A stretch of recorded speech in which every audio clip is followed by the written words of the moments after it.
Right, let's start. The Middle Ages. Approximately 500 to 1500, depending on where you are.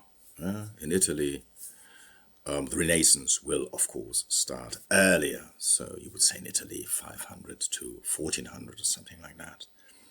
But for England, this is about, all right, give and take, 50 years. But the question, of course, comes up a lot. Why should we study medieval literature and culture at all? I mean, it's a time which is long past, a time which doesn't have anything to do with us today. Or is that true? And this is the question of relevancy of medieval studies, and I would like to talk a bit about that in the beginning. I mean, just refer to any major European city. Okay, the first thing you see when you go there is something like that. Something like that. I mean, these are the buildings which strike you first, and those are the landmarks. Medieval, okay, or fortresses. Here we go, all over the place. South of France, incredible. Germany, wow, along the Rhine, and what have you. I mean, fortresses, all medieval, just consider that. What is more likely to be still here in 1,000 years? I mean, 2 buildings in Paris today. So which one you would think will last? Difficult to decide. So, relevance, medieval times, wow, here we go. Or things like, think about that, things that concern us every day. Family names, where do they come from? Okay, names like Fletcher, Smith, Dyer, and so on. All medieval. Medieval occupations, Fletcher, Arrow, Smith. Smith, Dyer, Miller, Williams, these would be patronymic. Father, Williams' son. Harry's son, and so on, okay, or toponymy, Lancaster, Chester, or properties, Brown, White, Armstrong, Lang, or when you're born, winter, summer, and so on, or you have Anglo-Norman names, Bennett, Bellamy, Sinclair, Spencer, Montgomery, and so on. I mean, for those of you interested in topics like that, just refer to my YouTube videos on surnames, where I explain it all. But important thing is they are medieval. So medieval times dead? Not so much. Okay. Our names, very medieval still. But most of all, I think medieval times are relevant because they have a huge impact on modern popular culture. Okay. This is random. But just think about these things. I mean, well, Game of Thrones, or back in the 80s, Highlander, even Star Wars, Jedi Knights, and so on. I mean, it's all swords. Come on.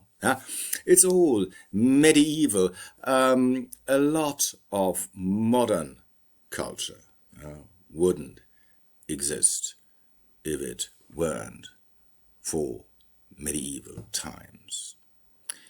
Okay. Right.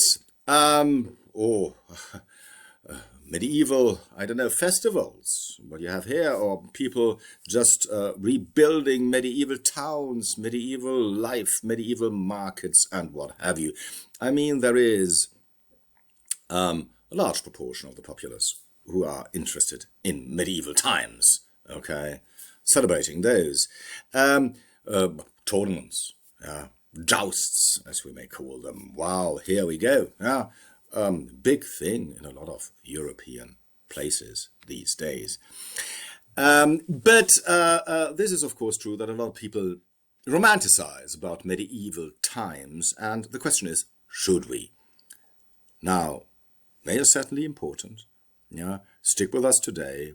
Shaped a lot of modern culture. Yes, but I mean, just think about that. How dreadful is that? No potatoes, no cotton, no tomatoes, no corn, no coffee, for example, or chocolate, or whatever. This would translate into that. Yeah, exactly. nothing of this sort would exist in medieval times. Here we go. Wow, no toothbrushes. Well, kids would like it. Still, people in medieval times, I mean, toothless, by the age of 30, probably, something like that. This was responsible for a lot of the low, comparatively low life expectancy. I mean, if you can't eat anymore, so how can you survive?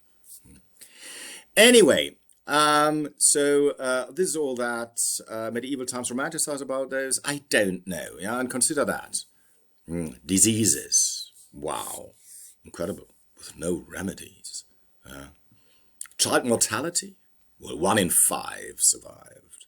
Okay, constant war, yeah. Someplace, always. Yeah. Impermeable social structures, yes, I mean, if you're born a peasant, you remain a peasant. That's even true for occupations like smith or miller. I mean, if you're a miller's son, you will become a miller yourself. Okay, more likelihood. The despotism of the church? Oh, yes. Okay, another thing which is very, very doubtful. Okay, all these things. So, would we like to live there? I wouldn't. But I still realize the importance medieval times had. But what do we owe to medieval times apart from certain cultural manifestations today? Star Wars, Game of Thrones, and something like that. And I think the most important thing we owe to the Middle Ages is a thing we call that courtly love, which is a complete inversion of gender roles which took place in medieval times and which is still with us today. And I will, in the course of this lecture, of course, talk about this at length. Courtly love. But it really revolutionized the relation between men and women, okay? Insofar as that women were at least addressed and treated as superior beings in certain social environments. We have to say that, to be honest. So courtly love, yeah. If you open a door, gentlemen, yeah, for a lady these days, you're a medieval knight. I mean, nobody would have done that before courtly love. Or carry your own luggage, and even the ladies' ones. Things like that. We will talk about this in due time, okay? But, however, yeah, this courtly love did not materialize before 1180, okay? Something like this in the south of France. We will talk about that, I said that. But we will start 700 years earlier. And this is what I'm going to do in the next video. Yeah, we go right into medieval times. Thank you.